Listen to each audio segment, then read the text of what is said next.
Saya mengincar surga Firdaus, Masya Allah. Bukan hanya antum, yang lain juga sama gitu ya. Baik. Namun masih banyak yang saya belum pelajari ya. Kuliah saya agar tidak, ini bukan saya nggak bisa baca ya, bukan tulisannya yang nggak jelas, saya yang kurang bisa membaca dengan baik. Sebentar. Oh baik. Aktivitas saya, kuliah saya menjadikan saya beraktivitas, banyak begadang, sulit untuk tahajud. Bagaimana saya menyikapi hal ini? Apakah kuliah Anda menjadi penghalang untuk Anda tahajud? Tidak. Saya bahkan pernah sekolah di pesantren di Doarkom di Garut. Ya, Masya Allah, masuk kelas jam 5 subuh dengan seragam, pakai sepatu. Kalau pakai sendal nggak bisa masuk Pak, kecuali pakai surat izin. Pakai seragam. Ada yang belajar fisika, matematika, kimia, nahwu, sorab, tafsir dan sebagainya. Keluar jam berapa? Jam 9 malam. Masya Allah, jam 9. Kadang kami suka iseng kalau ditanya, di mana sekolahnya? Masya Allah, di Thanawiyah 59. Masuk jam 5, keluar jam 9 malam. Dengan pakaian yang sama, keadaan yang sama. Jam 5 masuk, 6:15 keluar, makan, jam 7 masuk lagi. Keluar setengah 12, sholat zuhur, istirahat, jam 3. Kemudian setengah 4, jam 4 masuk lagi, keluar setengah 6, istirahat, masuk lagi setengah 8, keluar jam 9. Terus setiap hari.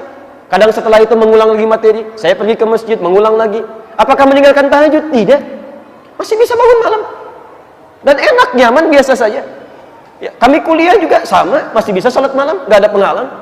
Sahabat Nabi Uthman menikah dengan 2 putri Nabi, dikenal dengan Dzun-Nurain, sahabat terbaik, pekerjaannya banyak, asetnya luar biasa, sibuknya luar biasa, berangkat sana sini, kadang-kadang beliau datang berniaga ke tempat lain, merantau, Masya Allah, luar biasa, sibuk dan kaya. Saking kayanya sampai sekarang asetnya masih ada. Di Madinah sekarang masih ada ya, seperti yang pernah saya jelaskan dulu. Sekarang akan dibangun hotel, royaltinya diambil, disimpan di bank Saudi, disedekahkan atas nama sahabat Utsman bin Affan radhiyallahu ta'ala anhu. Apakah meninggalkan tahajud? Tidak.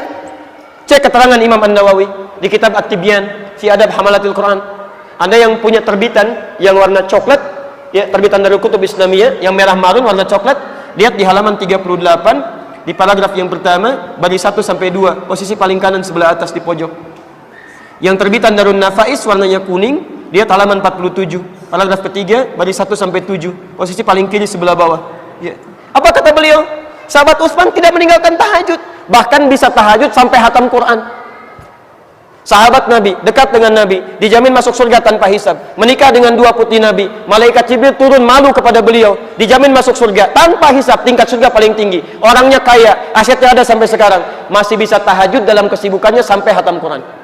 Antum sahabat Nabi bukan, surga belum jelas, tidak menikah dengan 2 putri Nabi, tetangga Nabi juga bukan, kerabat Nabi juga bukan. Masya Allah, malaikat turun, gak malu lihat antum. Sekaya apa antum dibandingkan Utsman sampai antum gak bisa tahajud? Bukan tahajudnya yang salah, mungkin antumnya yang belum bisa menata aktivitas dengan baik. Pasti bisa. Cara belajarnya barangkali yang butuh strategi yang lain ya. Orang lain bisa, kenapa antum tidak? Tanya teman sekelas antum, apakah semuanya sesibuk antum begitu? Jangan-jangan materi kuliahnya sama, SKS-nya sama, dosennya sama, pelajarannya sama, ujiannya sama. Teman antum bisa tahajud, antum tidak bisa. Apa yang salah dengan antum? Jelas?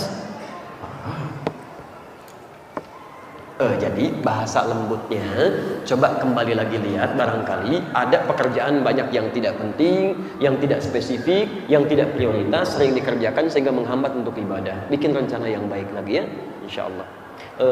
Quran surah Al-Insyirah, فَإِذَا فَرَغْتَ فَانْصَبْ وَإِلَى رَبِّكَ فَارْغَب. Jadi antum susun dulu rencananya. Saya kalau terbiasa begini, kalau saya mau datang ke satu tempat, itu saya pelajari dulu.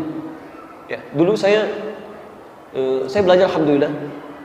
Pertama kali guru yang mengajarkan saya dari Timur Tengah itu dari Madinah. Ada Syekh Faiz, Syekh Ali, saya masih ingat betul. Kemudian ada Syekh Afifi, Ustaz Afifi, Dr. Sultan, kan?